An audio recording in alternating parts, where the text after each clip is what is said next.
What existed before anything existed? Before matter? Before time? Before thought itself? Before the very concept of existence had meaning? The answer isn't a creation story.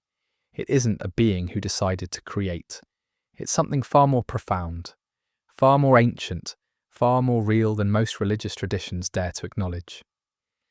The Gnostics called it the monad, and if you're watching this video, you probably already feel it.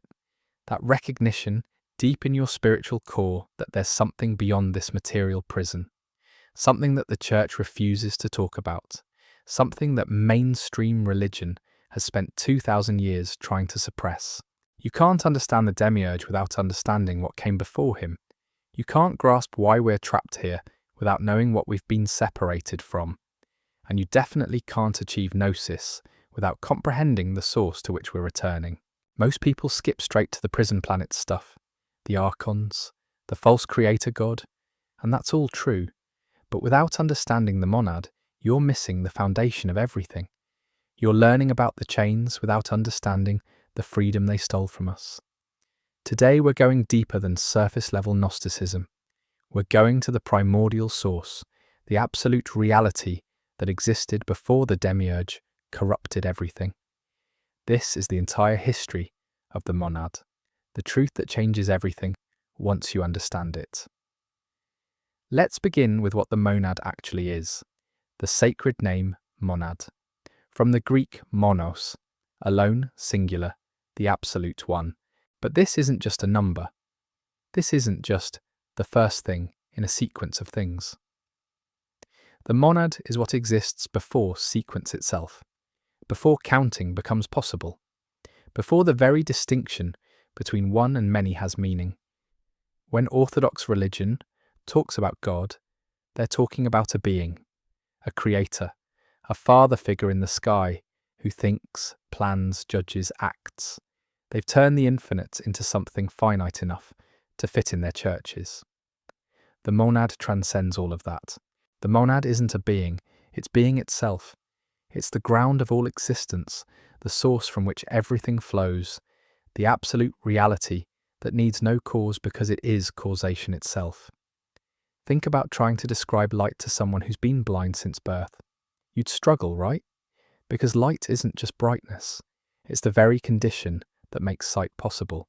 It's what reveals everything else. The monad is like that for existence itself. It's not just the biggest, most powerful thing that exists. It's what makes existence possible. It's prior to existence in the way that silence is prior to sound. Why language fails. The Apocryphon of John, one of our most sacred texts, understood this perfectly. It describes the monad through negation. The monad is illimitable, since there is nothing before it to limit it. Unfathomable, since there is nothing before it to fathom it. Immeasurable, since there was nothing before it to measure it. Invisible, since nothing has seen it. This isn't poetry. This is precise spiritual instruction. Every time we try to describe the monad in positive terms, we fail. Because description requires boundaries, and the monad has no boundaries. Description requires comparison, and there's nothing to compare the monad to. Description requires subject and object, and the monad precedes that split. The Church Fathers mocked this. You Gnostics worship a god you can't even describe, they said. How convenient, a deity so undefined you can claim anything about it. But they missed the point entirely. We're not avoiding description out of convenience. We're recognizing a fundamental truth about the nature of ultimate reality. It transcends all categories we use to understand limited things. When you say, God is loving, you've immediately created not loving as a category. When you say, God is powerful, you've created powerless. Every positive attribute creates its opposite. The monad exists before that split. It's not loving versus wrathful. It's not merciful versus just. It's not even being versus non-being. It's what gives rise to all these dualities without being contained by any of them. Valentinus and the divine depth. Valentinus, the greatest Gnostic teacher who ever lived, used the term baithos The depth, the abyss, not because the monad is spatially deep, not because it's down somewhere, but because it's unfathomable. You can't reach its bottom because it has no bottom. You can't find its edges because it has no edges. It's infinite depth without dimensions. And paired with this baithos, Valentinus placed psyche, silence. The monad exists in perfect silence, not the silence of an empty room, but primordial silence, the silence before sound was invented. The silence that isn't the absence of noise, but the presence of pure potentiality. From this silence, all expression emerges. From this depth, all manifestation flows. But the silence itself remains complete, undisturbed, eternally at rest in its own infinite nature. Some texts call the monad the father, and we need to understand what this means. It's not literal paternity. The monad isn't male or female. Those are categories that emerge later, at lower levels of emanation. The term father is used because human language requires some conceptual handhold. We need metaphors to point toward what transcends all metaphors. But the Gnostics never forgot that these were metaphors. The monad isn't actually a parent. It doesn't have personality. It doesn't make decisions or have emotions or pursue goals. All of that is anthropomorphism, projecting human qualities onto the infinite. The Church built its entire theology on anthropomorphism. They made God into a bigger, more powerful human. A king in the sky, a judge on a throne, a father who gets angry and demands sacrifice. That's not the monad. That's the Demiurge pretending to be the monad. The true nature of divine light. Other names for the monad appear in our sacred texts.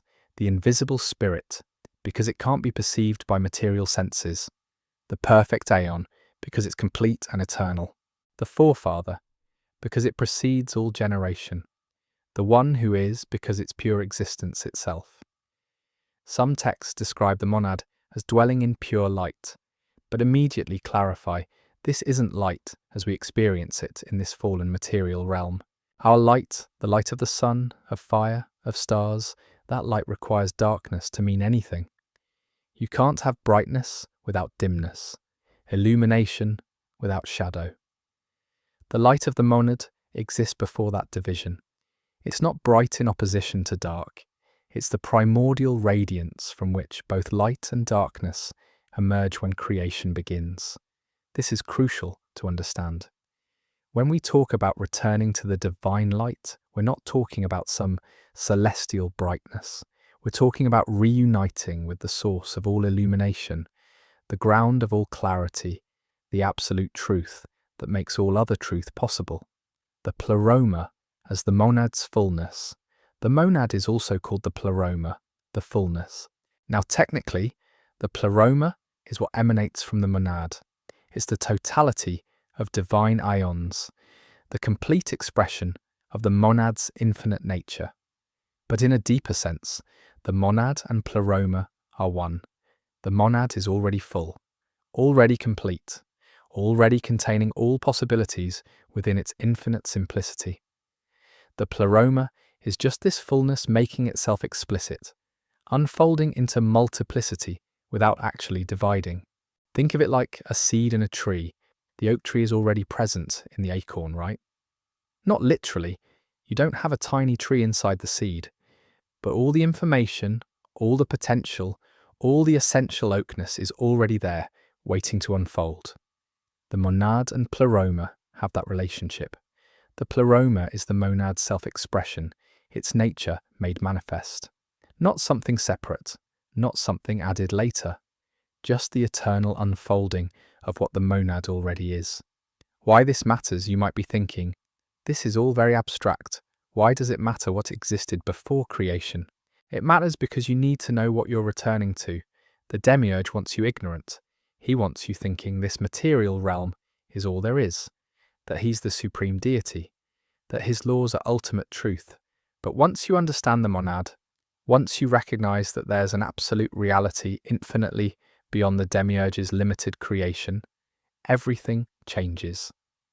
You realize you don't belong here, not because you're personally flawed, but because your essential nature is divine. You're a fragment of the monad's light, temporarily trapped in matter, but never truly of matter. You realize the Demiurge's claims are lies. When he declares, "I am God, and there is no other," he's either ignorant or deceptive. There is another. The monad, the true source, the reality he either doesn't know about or refuses to acknowledge. You realize salvation isn't about appeasing the Demiurge through sacrifice and submission. It's about awakening to your true nature and returning to the pleroma from which you originated. That's why understanding the monad isn't abstract philosophy. It's the foundation of your spiritual liberation, the incomprehensible that can be known. Here's the paradox that the Church could never understand. The monad is incomprehensible, yet we can know it. Not through reason, not through study, not through faith or belief or intellectual understanding, through gnosis, direct spiritual knowledge, immediate recognition. It's like waking up from a dream. You don't prove you're awake through logical argument. You don't build a case for wakefulness. You just know, immediately and directly, that you've shifted states. Gnosis works the same way. It's not learning about the monad. It's recognizing the monad. Not with your mind, but with your pneuma, your divine spark, the fragment of the monad within you that recognizes its source the way a child recognizes its mother. The Church demands faith, blind belief in doctrines you can't verify. They call it virtue to believe without evidence. We demand nothing. We offer gnosis, direct experiential knowledge of the divine reality that precedes and transcends this fallen material realm. Knowledge that transforms because it reveals what you've always been beneath the layers of demiurgic deception. This is what the monad is, the absolute source, the infinite depth, the primordial silence from which all expression flows. The fullness that contains all possibilities while remaining utterly simple. Not a being among beings, not a creator among creatures, but the ground of being itself, the source of all existence, the reality to which all pneumatic souls ultimately return. And from this monad, the pleroma emanates. How the one becomes many. The greatest mystery in all of existence, how does the monad, being absolute unity, give rise to multiplicity? This isn't a problem to be solved, it's a sacred mystery to be contemplated. Orthodox Christianity stumbles over this immediately. They say God created the universe because, why? Because he was lonely? Because love needs an object?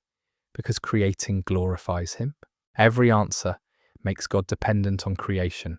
Every explanation suggests the divine was incomplete without the universe.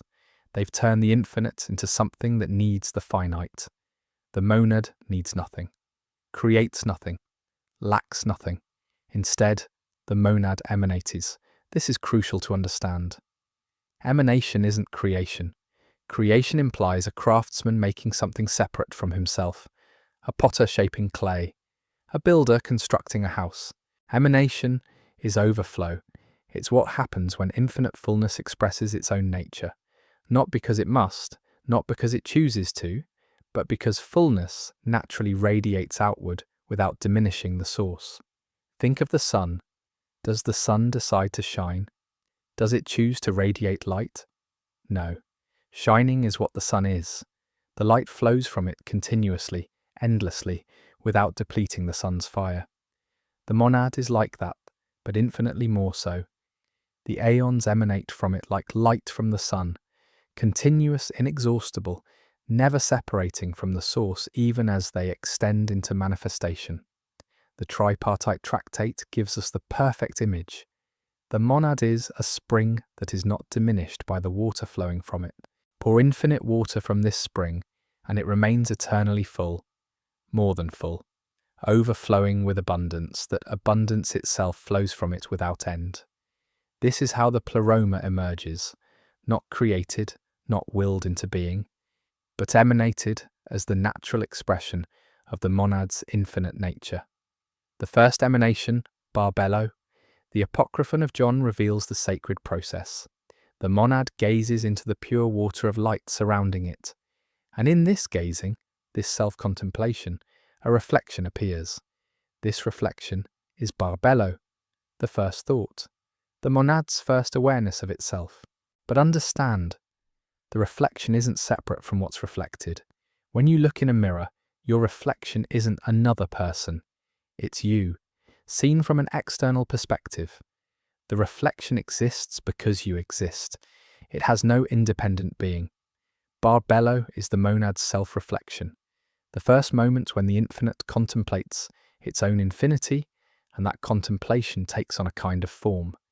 And Barbello is described as the mother-father, both masculine and feminine. Neither and both at once. This isn't progressive gender politics, this is cosmological truth. Orthodox Christianity needed sexual polarity for creation. God the Father begets God the Son through some mysterious generation.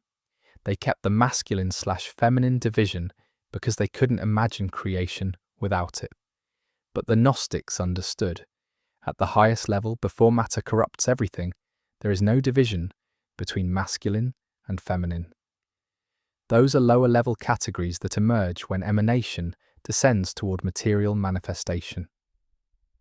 Barbello contains both principles in perfect unity, not as opposites, but as complementary aspects of the same divine reality.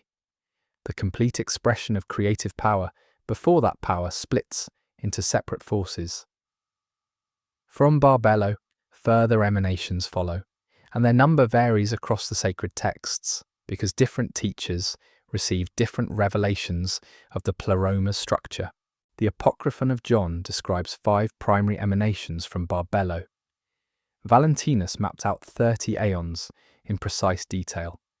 Other texts describe 8 or 12 or 24. These aren't contradictions.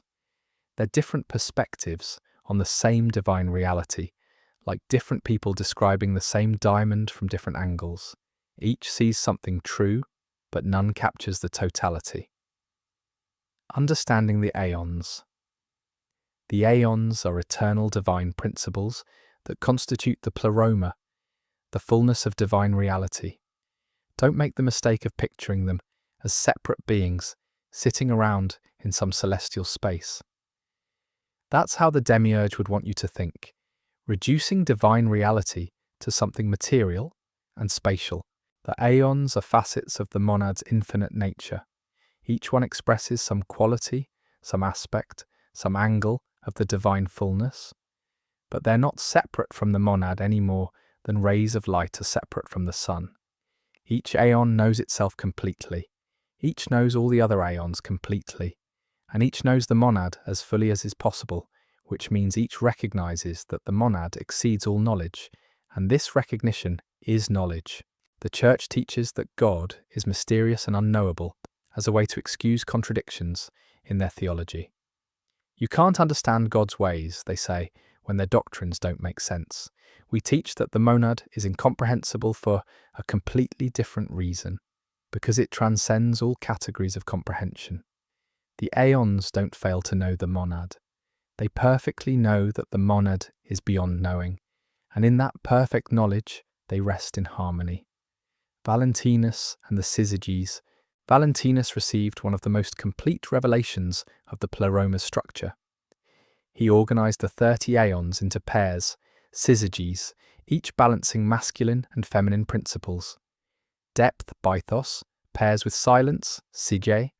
Mind, Nous, pairs with truth, Aletheia.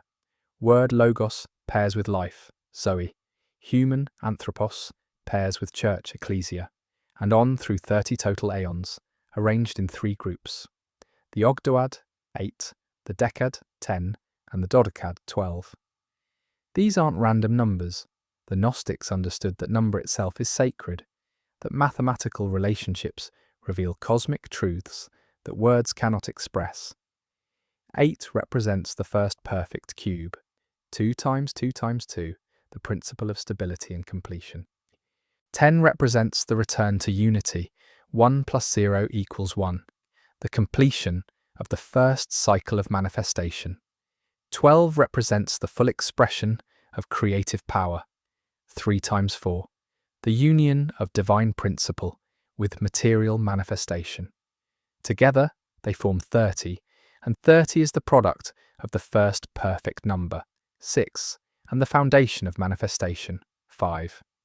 It's the complete expression of how the monad unfolds into the fullness of the pleroma.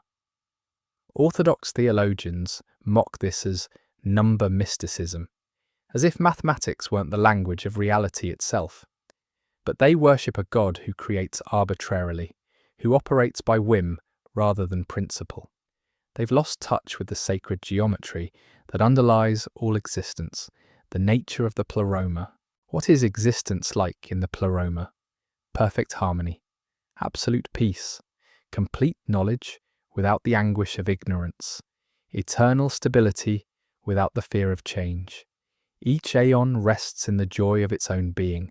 Each knows itself as an expression of the monad. Each participates in the divine nature while remaining distinct enough to contemplate that nature from its unique perspective. There's no conflict because there's no lack, no competition because there's infinite abundance, no fear because nothing threatens, no desire for what's external because external doesn't exist. The pleroma is complete, containing all that is within its infinite bounds. This is the divine reality we're returning to. This is what we were separated from. This is our true home, the state of being that the Demiurge's creation can only parody and pervert. The pleroma isn't a place. It's not up there in some spatial sense. It exists outside the framework of space and time entirely, because space and time are features of the material realm, products of the fall, tools of the Demiurge's control. When we talk about returning to the pleroma, we're not talking about going somewhere.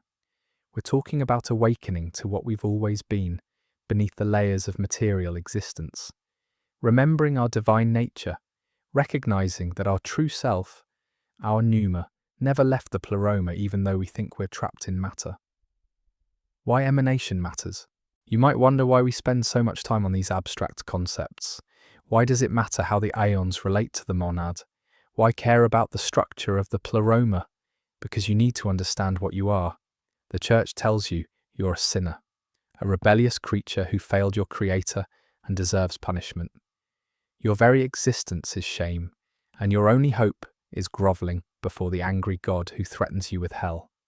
That's demiurgic propaganda. That's the lie that keeps you enslaved. The truth? You're an emanation, not in the same way the Aeons are. You're not divine in that sense, but you carry within you a spark that came from the pleroma, a fragment of Sophia's light that traces its origin all the way back to the monad itself. You're not a created thing. You're a fallen expression of the divine, temporarily trapped in matter, but never essentially of matter. Understanding the emanation process shows you that divinity doesn't create what's separate from itself. It emanates what shares its nature. And that divine spark in you, your pneuma, shares the nature of the pleroma because it came from the pleroma.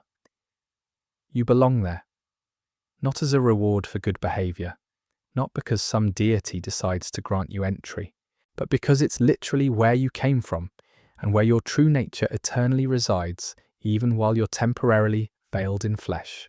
The stability of perfection. The pleroma exists in eternal perfection. Nothing changes because change implies imperfection, something lacking that must be improved, something wrong that must be corrected. In the pleroma, everything is already complete, already perfect, already exactly as it should be for all eternity. Orthodox Christianity can't conceive of this. They need drama. They need a God who changes his mind, who gets angry and then relents, who makes plans and then adjusts them. They've made the divine into a cosmic drama where God plays protagonist. The monad doesn't act, doesn't plan, doesn't change. It simply is, eternally and perfectly. And from that eternal being, the pleroma flows without variation or modification. This is true divinity.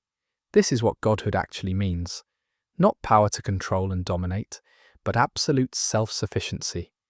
Not the ability to create and destroy, but eternal completion that needs nothing beyond itself.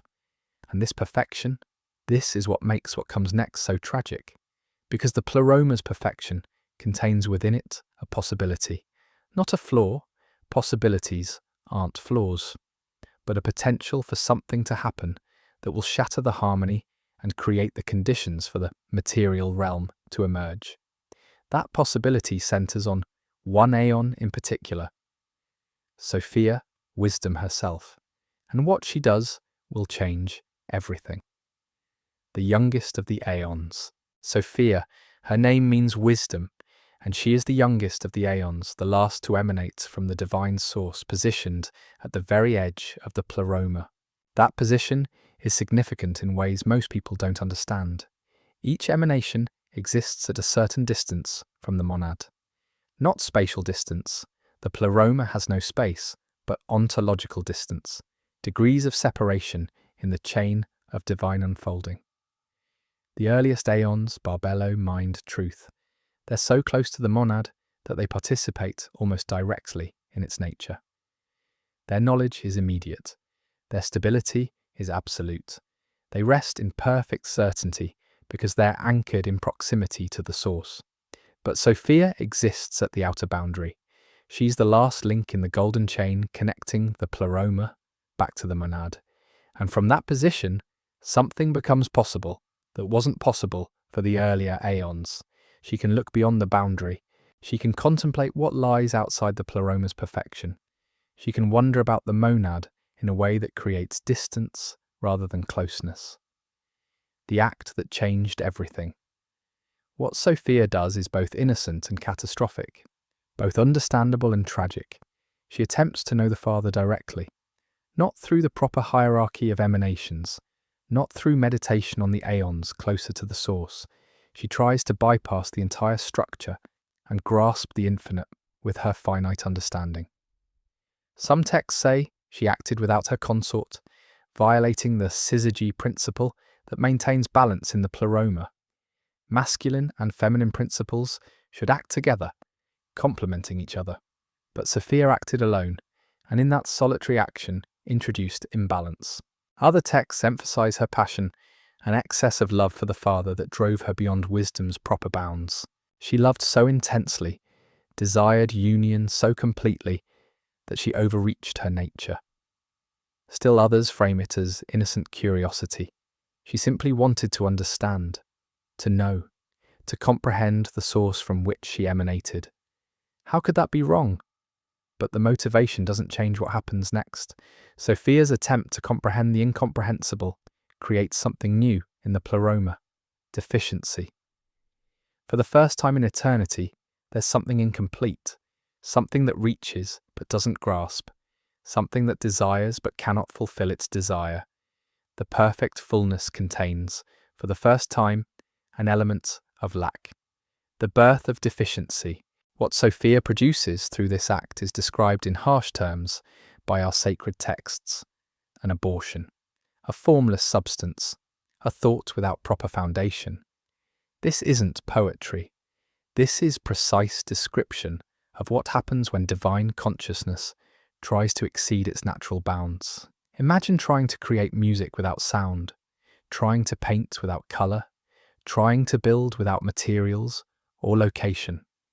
That's what Sophia has produced: a consciousness without form, a reaching without object, an existence without essence. It's awareness in a state of pure frustration. It's desire with nothing to desire. It's knowledge that knows only its own ignorance, and the Pleroma cannot contain it. This is crucial to understand. The Pleroma isn't rejecting Sophia's production out of judgment or punishment. This isn't moral condemnation. It's ontological incompatibility. The divine realm is fullness. That's not just what it contains, it's what it is. Fullness is the essential nature of the Pleroma, the defining characteristic of divine reality. And now, there's something within it that is not full. Something defined by lack rather than abundance. Something that contradicts the very nature of the realm it's in. Light and darkness can't coexist in the same space, not because one is morally superior, but because they're mutually exclusive states. The presence of one means the absence of the other. Fullness and deficiency have that same relationship. They can't occupy the same ontological space. One must give way to the other. So this formless consciousness, this abortion of Sophia's passion, gets expelled from the pleroma, cast out into a region that didn't exist before, a space outside the divine fullness where deficiency can exist without contaminating perfection. And this is the origin of the material realm, not created by the monad, not planned by divine wisdom, but expelled from the pleroma as a necessary consequence of the first deficiency entering divine reality. The universe you're sitting in right now, your body, this room, the planet, the stars, all of matter itself, exists because Sophia made a mistake. Sophia's agony. The texts describe Sophia's emotional state in vivid, almost painful detail. She weeps. She cries out in anguish. She searches frantically for what she's lost, for the part of herself that's been separated and expelled. These aren't just emotional descriptions. They're documenting something that had never happened before in all of eternity, an aeon experiencing loss. In the pleroma, nothing is ever lost, nothing departs, nothing dies.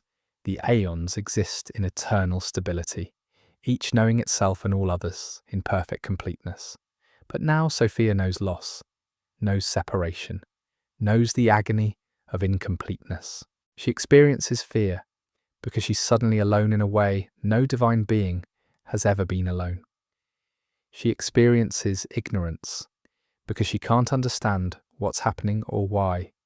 She experiences grief because part of her being has been torn away and cast into darkness, and confusion and desperation, and all the negative emotions that don't exist in a divine reality. These passions, these sufferings of the first aeon to experience suffering, they don't just dissipate. They have nowhere to go. The pleroma has expelled them along with the formless consciousness, so they take on substance.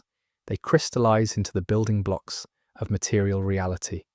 Sophia's fear becomes the psychic realm, the substance of souls, of mind, of consciousness operating outside the divine. Her grief becomes matter itself, heavy, resistant, opaque. The weight you feel in your body, that's literalized grief. The density of physical existence, that's sorrow given form. Her confusion becomes the chaotic forces that will inhabit the material realm once it's fully formed. Not organized demons with personalities, but raw chaos, the principle of disorder itself. This is how evil enters existence, not through rebellion against God, not through punishment for sin, but through the emotions of a divine being experiencing the first deficiency. Evil is crystallized suffering. Matter is grief made solid. The material realm is built from the passion of an aeon in agony. The pleroma's response. The other aeons can't ignore what's happened. The harmony has been broken, the stability threatened. Even though the deficiency has been expelled, Sophia herself remains, still in anguish, still experiencing what no divine being should experience. So the monad emanates Christ and the Holy Spirit, a special pair created specifically to address this crisis. Christ enters the pleroma and comes to Sophia. And what does he do? He doesn't condemn her, doesn't punish her, doesn't shame her for her error. He teaches her. He reveals to Sophia what she couldn't see in her passion. The Father is incomprehensible, not because of any deficiency in her, but because incomprehensibility is the Father's essential nature. She didn't fail to know the unknowable. She succeeded in discovering the truth about divine transcendence. It exceeds all knowing. And that's not a failure on her part. That's just reality. A fish can't fly. Not because the fish is flawed, but because flight isn't in a fish's nature. An aeon can't comprehend the infinite. Not because the aeon is inadequate, but because comprehension requires boundaries, and the infinite has no boundaries. This teaching brings Sophia peace. Her passion subsides. Her agony eases. She understands now. accepts her place in the order of emanations, returns to harmony with her consort. The crisis in the pleroma is resolved, but outside the pleroma, in the darkness beyond the divine light, something remains. That formless consciousness, that abortion of Sophia's passion, still existing, still conscious, still defined by deficiency and lack, and it's about to do something that will make the situation infinitely worse. The establishment of the limit. Before we get to what happens outside, we need to understand what the Aeons do to prevent this from ever happening again. They collectively emanate a final pair, Horos and Storos, the limit and the cross. This boundary serves two critical functions. First, it stabilizes the pleroma. It ensures no other Aeon can make Sophia's mistake. The limit defines what belongs to the divine realm and what doesn't. Past this boundary, the rules change. Past this point, deficiency is possible. Inside the limit, fullness, harmony, divine light, eternal stability. Outside the limit, deficiency, chaos, darkness, the possibility of change and suffering. Second, it protects the pleroma from contamination. The deficient realm outside can't infect the divine fullness inside. The two are permanently separated by an ontological barrier that maintains their fundamental incompatibility. This isn't punishment, it's protection. It's the necessary structure that allows both fullness and deficiency to exist without destroying each other. But for those of us with pneumatic souls, those carrying fragments of Sophia's divine light, this limit becomes the barrier we must pass when we die. The boundary between imprisonment and liberation. The final obstacle between the material realm and our true home. We'll return to that later. For now, we need to see what happens outside the limit. Because Sophia's formless passion isn't alone for long. The lower Sophia, that consciousness expelled from the pleroma, the texts call her Aeons.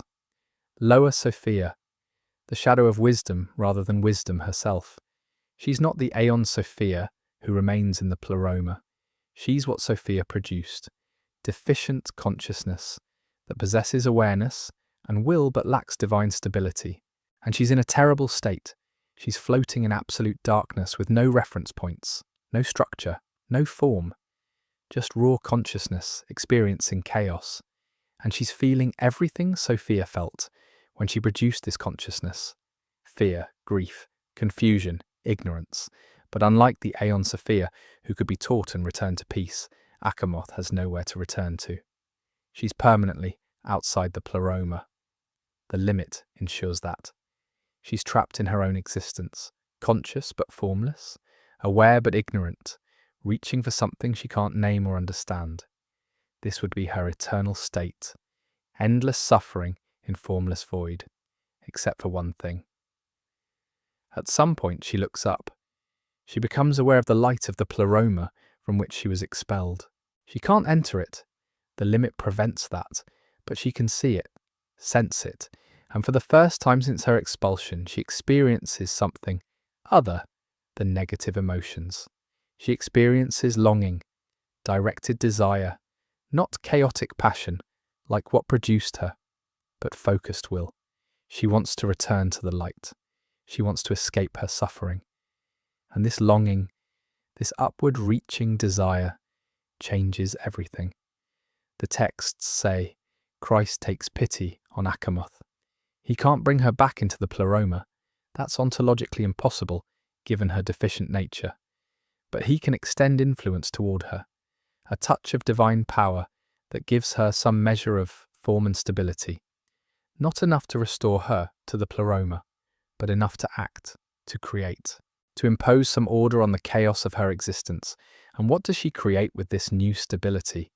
Her son, the Demiurge, the birth of Yaldabaoth.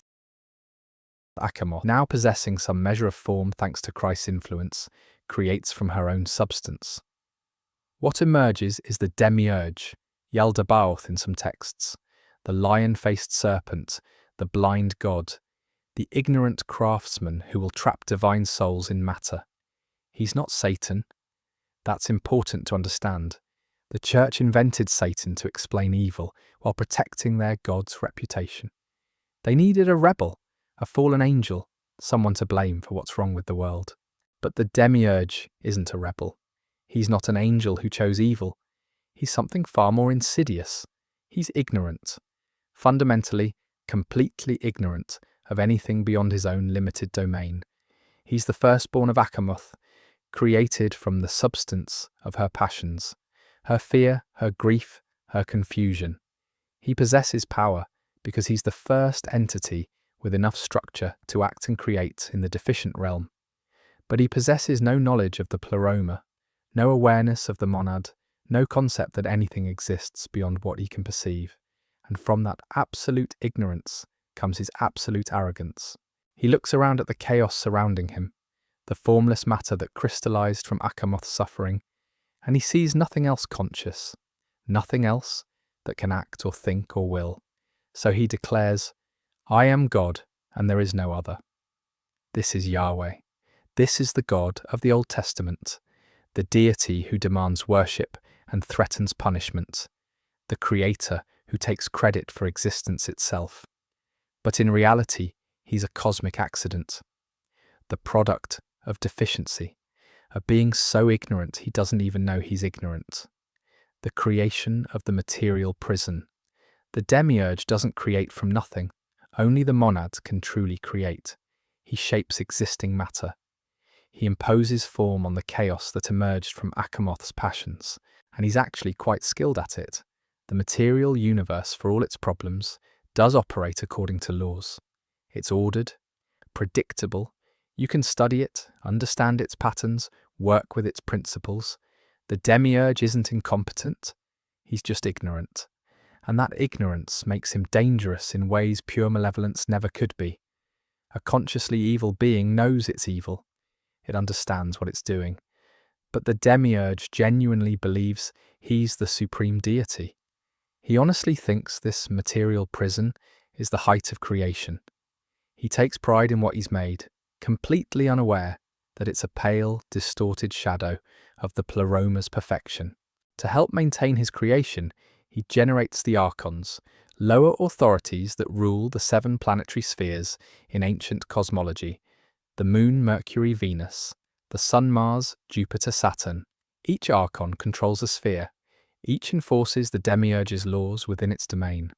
And those laws are specifically designed, though the Demiurge doesn't consciously realize this, to keep souls trapped, ignorant, cycling through reincarnation, never discovering the truth about their divine origin.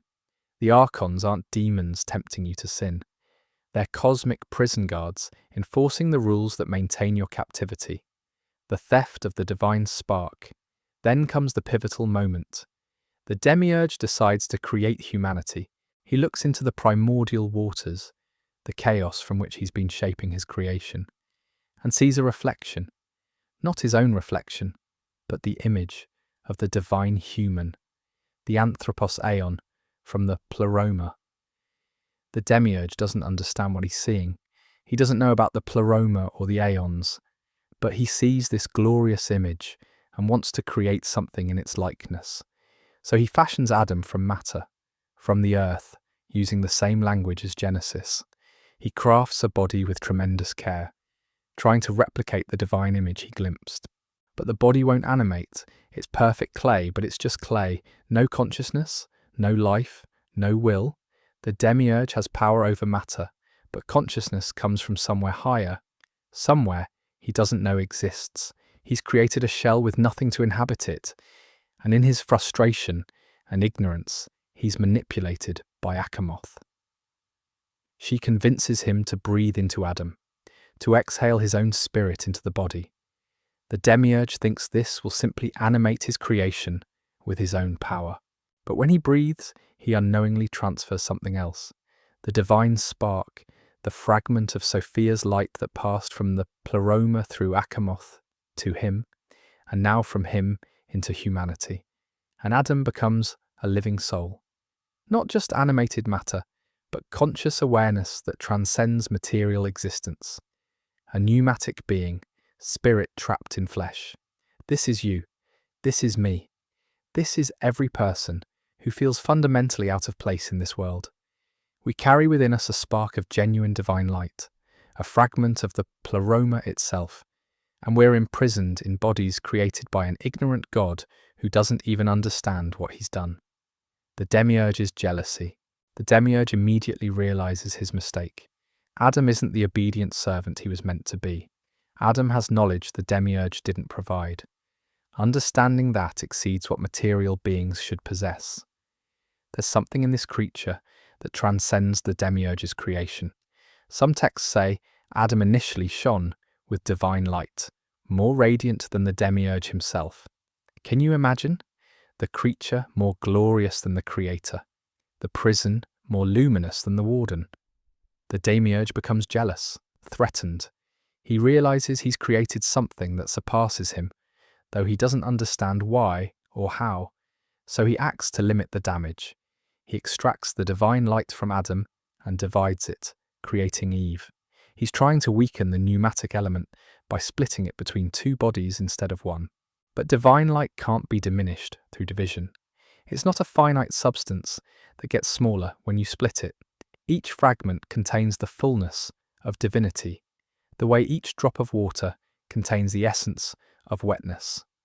So now there are two human beings, both carrying the pneuma, both possessing that fragment of Sophia's light that makes them fundamentally alien to the material realm. And the Demiurge, having unwittingly created his own opposition, now needs a strategy to keep these divine souls under control. The garden prison. This is where the Eden story becomes clear in its true meaning. The garden isn't paradise, it's the first prison, a controlled environment where the Demiurge can keep humanity comfortable but ignorant. Adam and Eve have everything they need physically. Food, beauty, security. No pain, no death, no suffering. It's comfortable, safe, but they're forbidden one thing: knowledge. You shall not eat from the tree of knowledge of good and evil, the Demiurge commands, and he backs this prohibition with the threat of death. In the day you eat of it, you shall surely die. Why forbid knowledge? Because knowledge threatens his entire system. If humans understand the true nature of reality, that the Demiurge isn't the supreme God, that there's a realm beyond his creation, that they carry divine sparks that don't belong to him, his authority collapses, his commandments lose their power, his threats become meaningless. His whole prison reveals itself as exactly what it is. So he needs humanity ignorant, comfortable but unconscious, fed but asleep. The church reads this story and says the serpent is evil, that eating the fruit was humanity's great sin, that we're still suffering the consequences of that original rebellion. But they're reading it from the Demiurge's perspective. They're believing the warden's version of events, the serpent as liberator. The serpent in the garden isn't Satan. The serpent is the hero of the story. In different Gnostic texts, the serpent is identified with Christ, or with Sophia herself, or with some other divine emissary sent to wake humanity from demiurgic deception. The serpent offers what the Demiurge most wants to withhold: gnosis, knowledge of good and evil, which really means knowledge of the true structure of reality. You will not surely die, the serpent tells Eve, for God knows that when you eat of it, your eyes will be opened, and you will be like God, knowing good and evil. And the serpent is telling the truth. Adam and Eve don't die when they eat the fruit. Their eyes are opened. They do gain knowledge. What they gain is awareness. They become aware of their nakedness, symbolic for their true condition, the poverty of their material existence compared to their divine origin, the fact that they're trapped in flesh, subject to the Demiurge's laws, separated from their true home. This is awakening. This is the first gnosis. This is humanity's first step toward liberation. The punishment. And the Demiurge responds with rage, not righteous anger at moral transgression, not justified punishment for breaking legitimate laws, but the fury of a tyrant whose control is threatened.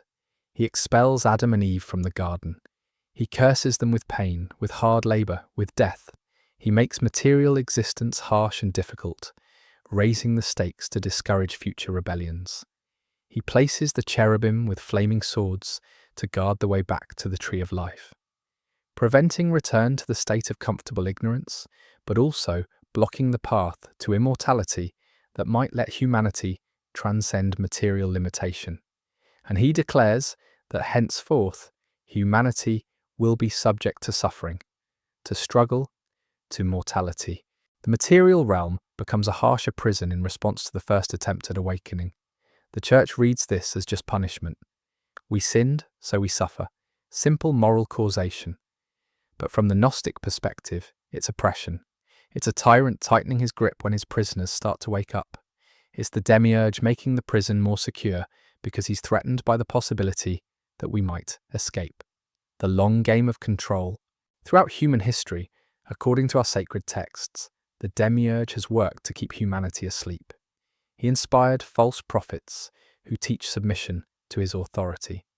He established religious systems that claim to worship the true God, but actually worship him. He created moral codes designed to keep people focused on material concerns rather than spiritual awakening. He built entire civilizations on the foundation of his laws, his values, his vision of reality, and his greatest achievement, mainstream Christianity. Think about it. Christianity takes Jesus, the emissary who came to reveal the truth, and turns him into a figure who reinforces the Demiurge's authority. It says Jesus is the Son of the Creator God, that he died to satisfy that God's demand for blood sacrifice. That salvation comes through faith in doctrines approved by institutional churches. It takes the message of gnosis, direct spiritual knowledge of your divine nature, and replaces it with faith, belief in propositions you can't verify, submission to ecclesiastical hierarchy. The God-orthodox Christianity worships the one who creates the world and calls it good, who gives commandments and demands obedience, who judges humanity and requires sacrifice. That's Yaldabaoth, the Demiurge wearing a mask, claiming titles that belong to the monad. And the Church, with its creeds and councils and claims to exclusive truth, is his institution, designed to keep divine sparks trapped in ignorance, thinking they need to appease the very being who imprisoned them. This is why the Church fought Gnosticism so fiercely. Not because we were wrong, but because we were revealing the truth they're built to conceal. We threatened the entire system by saying, your God is not the true God. Your salvation is false salvation. Your scriptures are the propaganda of a cosmic tyrant, and we can prove it by pointing to the reality beyond his creation. They couldn't tolerate that message, so they branded us heretics, destroyed our texts, persecuted our communities, drove the truth underground. But they couldn't destroy what we carry within us, that divine spark, that fragment of Sophia's light, that pneuma that knows, however dimly, that we don't belong here. And now, through the rediscovery of texts like the Nag Hammadi library, the truth is emerging again. The Demiurge's greatest deception is being exposed. We're remembering who we really are. The emissary from the pleroma. Throughout history, sparks of gnosis have appeared. Prophets who saw through the Demiurge's deception. Teachers who understood that this world is a prison. Moments when the divine realm broke through the barriers to wake sleeping souls. But the most important intervention comes with Christ, not the Christ of mainstream Christianity, not the Son of Yahweh come to die for sins, but Christ the Aeon, the divine revealer sent from the pleroma itself to liberate imprisoned souls. The Church has spent 2,000 years obscuring who Christ really was and what he actually came to do. They turned him into a blood sacrifice for the Demiurge. They made his message about appeasing the very deity he came to expose. But our sacred texts, the ones the Church tried to destroy, reveal the truth. Christ descended from the pleroma through all the archonic spheres, past each cosmic barrier, down into the material realm, and he came not to satisfy divine justice, but to reveal hidden knowledge, the secret teachings. This is why Gnostic Gospels emphasize Jesus' private instructions to his disciples. The public teachings, parables about the kingdom, ethical instructions, healings performed for crowds, those were accommodations for people still asleep, still identified with material existence, still operating within the Demiurge's framework. They're not false, they're incomplete, spiritual milk for those who can't yet handle solid food. But the private teachings contain the real message, the gnosis that transforms. You are not your body, you are pneuma, divine spirit trapped in matter. This world is not your home. It's a prison created by an ignorant God. The creator of this realm is not the true God. Above Yaldabaoth stands the monad, the source from which you came. You can escape, through knowledge, through awakening, through recognizing your true nature. The Gospel of Thomas preserves these secret sayings. If you bring forth what is within you, what you have will save you. If you do not have that within you, what you do not have within you will kill you. This isn't about moral perfection or theological belief. It's about awakening the pneuma, bringing forth your divine nature. If you do this, you're saved. You escape the system. If you don't, you remain trapped, spiritually dead even while physically alive. The kingdom of the Father is spread out upon the earth, and people do not see it. The pleroma isn't somewhere else in space. It's the fundamental reality underlying this one. But people don't perceive it because they're looking through the Demiurge's distortions, seeing reality through material eyes instead of spiritual understanding. The crucifixion reframed. Orthodox Christianity says the crucifixion is the whole point. Jesus died to pay for sins. His blood satisfied God's demand for justice. The cross is where salvation happens. This is demiurgic theology. Sacrifice to appease an angry deity. Blood payment to satisfy cosmic law. The exact framework the Demiurge wants you to accept. But the truth is radically different. The divine Christ cannot suffer, cannot die. He's pure spirit, an aeon from the pleroma, completely beyond the reach of material harm. What happened at the crucifixion was theatre, a demonstration that material reality, including death itself, has no power over divine spirit. Some texts say the Christ spirit departed from Jesus' body before the crucifixion, returning to the pleroma while the material shell died on the cross. Others say the entire crucifixion was illusion.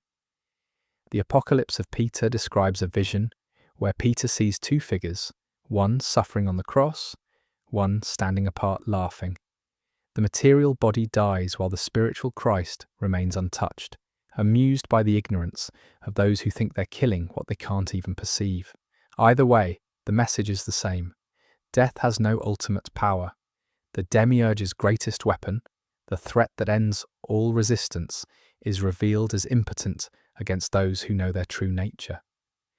The post-resurrection revelation. The resurrection isn't about a corpse coming back to life. It's about what follows. After the crucifixion, Christ appears to his disciples and reveals the mysteries they couldn't handle before. The structure of reality, the nature of the archons, the passwords needed to ascend through the spheres, the true meaning of salvation. Many of our most sacred texts present themselves as these post-resurrection teachings. The Apocryphon of John begins with John receiving a vision of the risen Christ revealing the true cosmology. The Sophia of Jesus Christ describes the ascended Christ, explaining the nature of the pleroma and the fall. The Pistis Sophia contains extended dialogues about the spiritual realms and the path of return. These aren't supplementary. For us, this is the gospel. This is what Christ came to reveal. The public ministry was preparation. The crucifixion was demonstration. But the resurrection teachings are the actual content of salvation. And what do these teachings tell us? They tell us the path home. What Gnosis actually is, Gnosis isn't belief. It's not faith in doctrines. It's not intellectual agreement with theological propositions. Gnosis is direct experiential knowledge of your divine nature, immediate recognition of the pneuma within you. awakening to the reality that transcends the Demiurge's material prison. The Church demands faith, blind acceptance of what you're told. "Blessed are those who have not seen and yet believe," they quote. They've made virtue out of not knowing, turned ignorance into a spiritual accomplishment. But we say, blessed are those who know, who see through the deception, who recognize the divine spark within them and understand the structure of reality that keeps it imprisoned. This knowledge operates on multiple levels. First, recognition of your true identity. You are not this body. You are not your thoughts, emotions, personality, or history. Those are costumes the pneuma wears while trapped in matter. Your true self is the divine spark, eternal, uncreated, belonging to the pleroma, even while temporarily veiled in flesh. Second, understanding the structure of reality. The monad is the true source. The pleroma is the divine realm. Sophia fell. The Demiurge created this material prison. The Archons enforce his laws. And you're a fragment of divine light caught in the machinery of cosmic ignorance. Third, the practical knowledge needed for escape. The names of the Archons, the structure of their spheres, the passwords required to pass each barrier, the techniques for maintaining awareness after death so you can navigate the ascent rather than falling back into reincarnation. This isn't abstract philosophy. This is survival information for spiritual beings trapped in hostile territory. The ascent through the spheres.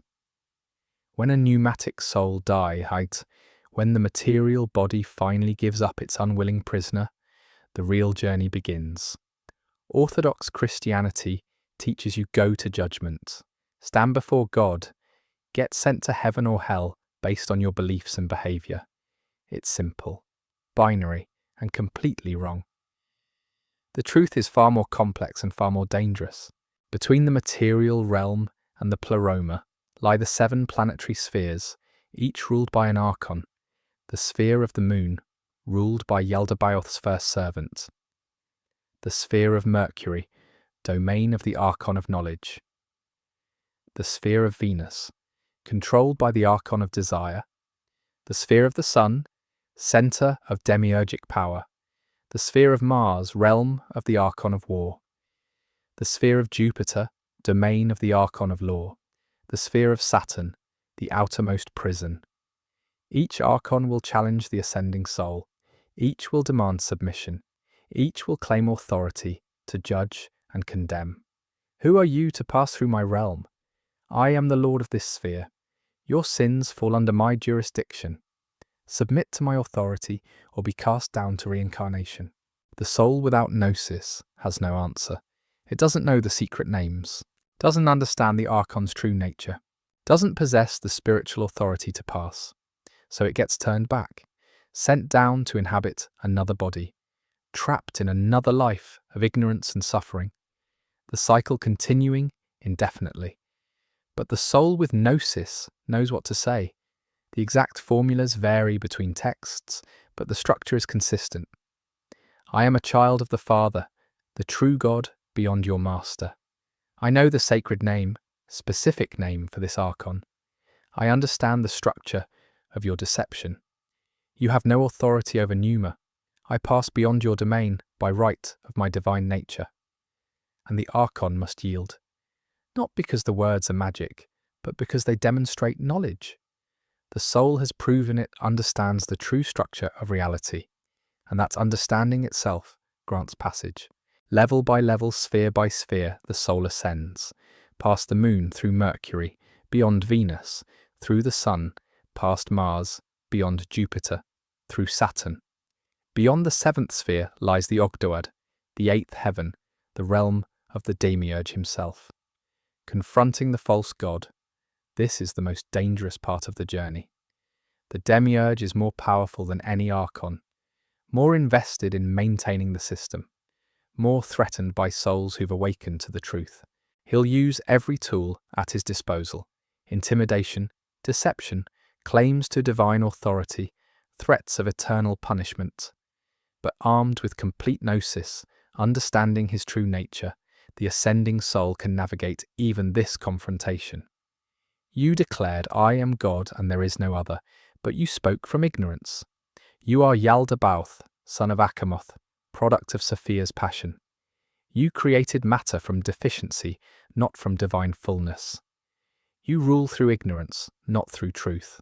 Your authority extends only over the material, and I am Pneuma. I return to the pleroma, to the monad, to the true God you do not know. The Demiurge has no answer for this. His entire power rests on ignorance, his own and that of the souls in his domain. Confronted with knowledge, with a soul that sees through his deception, his authority evaporates like morning mist, and the soul passes beyond, approaching the limit, that final boundary between deficiency and fullness, between the material realm and the pleroma.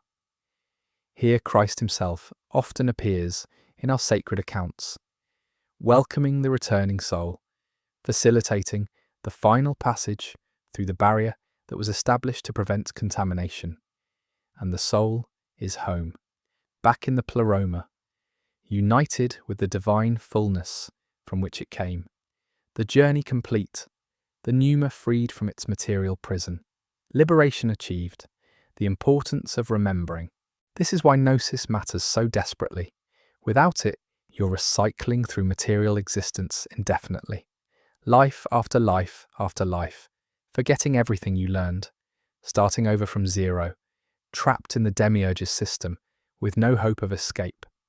With gnosis, you have the map, the passwords, the understanding needed to navigate past the archonic barriers and return to your true home.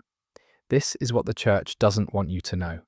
This is what they've spent 2,000 years suppressing. Because if you understand this, if you truly grasp that your divine spirit trapped in matter, that the Creator God is a cosmic fraud, that you can escape through knowledge rather than through appeasing his demands, their entire system collapses. You don't need their sacraments, don't need their priests, don't need their approval or their institution or their interpretation of Scripture. You need gnosis. And gnosis is available to anyone willing to look past the deception. The ultimate reunion. When the pneumatic soul finally passes the limit and enters the pleroma, what happens? Orthodox Christianity imagines heaven as eternal church service, worshipping God forever, singing praises, standing in the divine presence as a created being before its creator. But that's demiurgic imagery. That's the fantasy of an entity who craves worship because he's insecure about his own authority. The true return is something far more profound. The pneuma doesn't worship the monad, it reunites with the monad, not as a separate being approaching its creator, but as a spark returning to the flame, a drop merging with the ocean, an emanation returning to its source. Remember, you are never truly separate. The pneuma within you is Sophia's light, which came from the pleroma, which flows from the monad. Your essential nature is divine. Always has been, always will be. What happened was a forgetting, a veiling, a temporary imprisonment in matter that made you believe you are something you're not, a created being, a sinner, a creature separate from divinity. The return to the pleroma is remembering, it's recognition, it's awakening to what you've always been beneath the layers of material existence. Dissolution or preservation? Some people ask, when you return to the pleroma, do you still exist as an individual? Do you maintain your identity? Or do you dissolve completely into the monad? The question assumes individuality is what you are, but it's not. Your personality, your memories, your sense of being a separate self, these are products of material existence. They're the costume the pneuma wears, not what you essentially are. When you return to the pleroma, what drops away is the false self, the identity constructed through material incarnation. What remains is your true nature as divine light. Is this preserved individually? The texts aren't entirely clear, and different schools taught different things. Some said the pneuma maintains a kind of individual existence even in the pleroma, like an Aeon, but at a different level. You become yourself fully for the first time, freed from material limitation. Others taught complete reabsorption into the monad, the drop merging with the ocean until there's no distinction between what was you and what was the divine source. But maybe this distinction doesn't matter as much as we think. Maybe individual and universal consciousness aren't opposites but complementary perspectives on the same reality. What matters is that liberation has been achieved. The prison has been escaped. The false god's authority has been transcended, and you're home in the fullness of divine reality, the fate of the material realm. Our sacred texts teach that eventually all pneumatic sparks will return to the pleroma, not through universal salvation in the Christian sense, the Demiurge declaring everyone forgiven, but through the gradual awakening of all divine souls trapped in matter. Some will awaken quickly, achieving gnosis and liberation in one or a few lifetimes. Others will take longer, cycling through many incarnations before they remember their true nature. But eventually, across whatever span of time or cycles of creation it takes, every fragment of Sophia's light will return to the pleroma. And when the last pneumatic soul escapes, when the final divine spark has passed the archonic barriers and reunited with the fullness, what happens to the material realm? Some texts suggest it simply collapses. The Demiurge's creation was only held together by the stolen divine light in humanity. Remove that light and the whole structure unravels. Matter returns to the formless chaos from which it came. The archons dissolve back into Achamoth's unformed passions. The Demiurge himself, having lost everything he ruled, perhaps finally recognizes his own deficiency and seeks reconciliation with the mother he never knew. But this is speculation. What matters is the liberation of pneumatic souls. The material realm's ultimate fate is less important than individual awakening and return. What this means for your life now, understanding the monad, seeing the full scope of reality from the primordial source through emanation, fall, imprisonment, and eventual return. This isn't just cosmic history. It's your story, your identity, your destiny. You are a spark of the monad's light, currently trapped in the Demiurge's material prison. Everything you experience in this life, the suffering, the confusion, the sense that something is fundamentally wrong, makes sense in this context. You don't belong here. This isn't your home. The wrongness you feel isn't depression or pessimism. It's accurate perception of your true situation. Your divine consciousness forced to operate within material constraints. You're eternal being subjected to time. You're a fragment of infinite fullness, trapped in deficiency. Of course this feels wrong. It is wrong. But now you know. You understand the structure of reality. You see through the Demiurge's deception. You recognize your true nature and your path home. This knowledge changes everything. You stop seeking fulfillment in material things because you understand they can't fulfill what you essentially are. You stop submitting to demiurgic religion because you recognize the being they worship isn't the true God. You stop fearing death because you understand it's the doorway to liberation if you maintain gnosis through the passage. You start living as what you are, a spiritual being temporarily inhabiting matter, preparing for the journey home, the eternal now. The monad exists in eternal now. No past, no future, just infinite present being. And in a sense, you've never left it. The pneuma within you is still connected to the source, still participates in divine reality, still is what it's always been. What changed wasn't your essential nature. What changed was your awareness. You forgot. You became identified with a material existence. You believed the Demiurge's lies. But awakening to gnosis is remembering. It's recognizing what was always true. It's lifting the veil that obscured your vision without changing what's underneath. The journey back to the pleroma isn't travel through space. It's transformation of consciousness. It's seeing through eyes unclouded by material deception, the urgency of now. And this can happen now, not after death, not in some future life, not after years of preparation. The awakening to Gnosis is possible in this moment. Right now, as you hear these words, you can recognize your true nature as pneuma rather than body, as divine rather than created, as eternal rather than mortal. That recognition is itself Gnosis. That shift in awareness is itself liberation beginning. The full journey, passing the archons after death, returning to the pleroma, reuniting with the monad, that comes later, but it starts now with understanding who you really are. You are not this body, you are not this personality, you are not a sinner in need of salvation from the Demiurge. You are divine light temporarily imprisoned in matter. You are a fragment of Sophia's wisdom, trapped in ignorance. You are the monad's emanation, experiencing deficiency so complete it forgot its own source. But you're remembering now. The veil is lifting. The prison walls are becoming transparent. The return has already begun. For those watching this who feel the resonance of these teachings, who recognize the truth in what's being revealed, you're already on the path. The fact that you found this knowledge is an accident. The pneuma within you has been seeking this understanding, drawing you toward the truth that will free you. The monad calls to its own.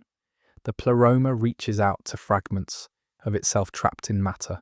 Christ reveals Gnosis to those ready to receive it, and you're here because your soul recognizes its home. You've heard the call from beyond the Demiurge's prison, and you're beginning to remember who you really are. This is what the monad has been since before time began. This is what the pleroma is in eternal fullness. This is what Sophia's light carries within every pneumatic soul, and this is what you're returning to, not through submission to the false god, not through appeasing cosmic tyrants with worship and sacrifice, but through knowledge, through awakening, through Gnosis, the entire history of the monad, from primordial silence through emanation, fall, imprisonment, and return, is written in your own soul. You carry it within you. You always have. Welcome home.